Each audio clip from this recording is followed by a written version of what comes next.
కుల నిర్మూలన కోసం సుందరయ్య విజ్ఞాన కేంద్రం టీపీఎస్కే నిర్వహిస్తున్నటువంటి కార్యక్రమానికి తెలంగాణ సాహితీ కూడా కవి సమ్మేళనంలో భాగమై కవులందరూ కూడా ఇందాక ఆనందాచారి గారు చెప్పినట్లు కుల నిర్మూలన కోసం చేసేటువంటి కృషిలో కవులందరూ కూడా భాగస్వామ్యం కావాల్సి ఉంది అనేటువంటి ఒక బాధ్యతతోటి మేము కూడా ఈ కార్యక్రమంలో భాగస్వామ్యం అయ్యాము. సమాజంలో కులం మతం రెండు కూడా అత్యంత అణచివేసేటువంటి పరిస్థితుల్లో కానీ మనిషిని వేరు చేసే దాంట్లో కీలక పాత్ర పోషిస్తూ ఉన్నాయి. ఇప్పుడే కాదు, మతం అనేటువంటిది కులం అనేది నేను ఇంటర్మీడియట్లో ఉన్నప్పటి నుంచి అంటే 2001లో మా లెక్చరర్ ఒక ఆయన ఇంటర్మీడియట్లో ఉన్నప్పుడు బాగా అల్లరి చేస్తుంటే క్లాస్లో ఎక్కువ కొంచెం యాక్టివ్గా మాట్లాడుతూ ఉంటే ఆయన సరదాగా నిన్ను పాకిస్తాన్ పంపిస్తా అంటుండేవాడు. అంటే నాకు అర్థమయ్యేది కాదు అప్పుడు పాకిస్తాన్ ఏంటంటే అంటే ఒక ముస్లిం కంట్రీ అని తెలుసు, కానీ నేను ముస్లింని కాబట్టి అక్కడ పంపిస్తానని అంటున్నాడని చెప్పి నాకు అర్థమయ్యేది కాదు. తర్వాత అర్థమైంది.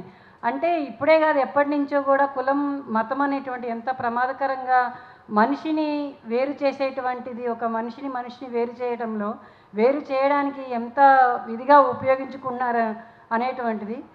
శీలాలలిత గారు నాతో చాలాసార్లు మాట్లాడుతూ ఉండేవాళ్ళు. ఇంటి కోసం వాళ్ళు అంటే అద్దెకి రెంట్ కోసం తిరుగుతున్నప్పుడు ఎంత ఎక్స్పీరియన్స్, ఎన్ని అనుభవాలంటే మీరు ఫస్ట్ పేరు అడుగుతారు వాళ్ళు. నా పేరు సలీమా అంటే సలీమా అంటే మేము ఇవ్వమంటారు. లేదంటే మీరు ముగ్గేస్తారా అని అడుగుతారు. అంటే నేను బొట్టు పెట్టుకోను కాబట్టి నేను క్రిస్టియనో ముస్లింనో వాళ్ళకి అర్థం కాదు, అందుకని మీరు ముగ్గేస్తారా అని అడుగుతారు. ఏమో అని అంటే ఓ వీళ్ళు ముస్లిమో క్రిస్టియనో అని ఫిక్స్. ఇట్లా నేను ఎక్స్పీరియన్స్ చేసినటువంటిది ఇది మా పెళ్ళైన కొత్తలో మాది మతాంతర వివాహము. మా పేర్లు అడుగుతారు. నా పేరు సలీమా, మా హస్బెండ్ పేరు మహేష్ అనగానే ఓ ఇదేదో తేడా ఉంది, అద్దెకిచ్చేవాళ్ళు కాదు. ఇది నేను 17 ఏళ్ల క్రితం ఎక్స్పీరియన్స్. ఇదే ఎక్స్పీరియన్స్ లాస్ట్ ఇయర్ కూడా అనుభవించాను. మళ్ళీ రెంట్ కోసం మళ్ళీ ఈ ఏరియాలో తిరుగుతూ ఉంటే మొన్న మళ్ళీ మీ ఫోన్లు చేస్తున్నప్పుడు టూలెట్ బోర్డులు పెట్టి ఫోన్ చేస్తుంటే మీ పేరేంటండి, ఏమనుకో పేరు చెప్పండి అంటే సలీమా అని అంటే అరే అందులో అందరూ కూడా హిందువులు ఉన్నారండి, బ్రాహ్మణ్స్ ఉన్నారండి, ముస్లిమ్స్కి వద్దంటున్నారు.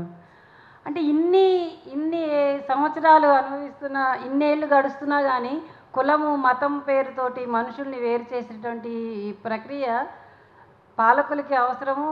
చాలామంది ఈరోజు సోపతిలో కూడా మేము స్టోరీ పెట్టాం. ఈ కార్యక్రమాలనే కుల నిర్మూలనకు సంబంధించి మరింత విస్తృతంగా ప్రచారం అవ్వాలి. రేపు 11వ తేదీ నుంచి జరగబోయేటువంటి కార్యక్రమాలన్నీ వినయ్ కుమార్ గారి ఒక ఇంటర్వ్యూని సుదీర్ఘమైన ఒక వ్యాసం ఆయన చెప్తే దాన్ని ఒక ఇంటర్వ్యూ రూపంలో ఈరోజు పెట్టాము. చాలా చివరికి కులం వద్దు, కుల సమస్య పరిష్కారం కావాలి అనేటువంటి వాళ్ళు కూడా కులం ఉంటేనే బాగుంటుంది అనేటువంటి స్థాయికి మనల్ని మార్చేస్తున్నారు, మన చుట్టూ ఉన్నటువంటి కులం కానీ మతం కానీ. ఇటువంటి పరిస్థితుల్లో ఒక్క కుల దళితులో అణగారిన వర్గాల వారు సమస్యని పట్టించుకుంటే పరిష్కారం కాదు. విస్తృతంగా ఈ కుల నిర్మూలన, కుల సమస్య అనేటువంటిది ఎంత లోతుగా పాతుకుపోయి ఉందో దాన్ని బయటికి తీసుకొచ్చి దాన్ని ఒక నిర్మూలన చేసి ఒక మనుషులంతా సమానం అని ఇప్పుడు యాకూబ్ గారు అన్నట్లు మనుషులు కావాలి అని అంటే దానికోసం ఒక పెద్ద పోరాటం చేయాల్సిన అవసరం ఉంది.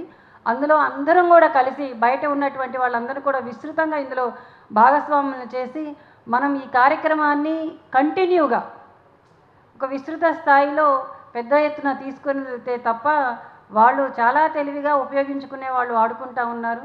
మనం అంతకంటే కమిట్మెంట్తో పనిచేస్తే తప్ప ఈ సమస్యని పరిష్కారం చేసేటువంటి పరిస్థితిలో మనం లేము. కాబట్టి దీన్ని మరింత విస్తృతంగా భవిష్యత్తులో తీసుకొని వెళ్ళాలని చెప్పి అందులో మేము అందరం తెలంగాణ సాహితీ కూడా భాగస్వామ్యం. అదే రెగ్యులర్గా విస్తృతంగా రెగ్యులర్గా అందరినీ కలుపుకొని వెళ్తూ ఈ కార్యక్రమాలు ఆల్రెడీ ఆ ఉద్దేశంతో ఈ కార్యక్రమాన్ని ప్రారంభిస్తున్నారు. అందుకనే ప్రారంభమనే చెప్పారు ఈ కార్యక్రమాన్ని ఈరోజు చెప్పినటువంటి విషయంలో కూడా. కాబట్టి దీన్ని మరింత విస్తృతంగా నిరంతరం ఒక ఉద్యమంలాగా తీసుకెళ్లాలని అందులో తెలంగాణ సాహితీ కూడా ఖచ్చితంగా భాగస్వామ్యం అవుతుందని చెప్పి తెలియజేస్తూ థ్యాంక్ యూ.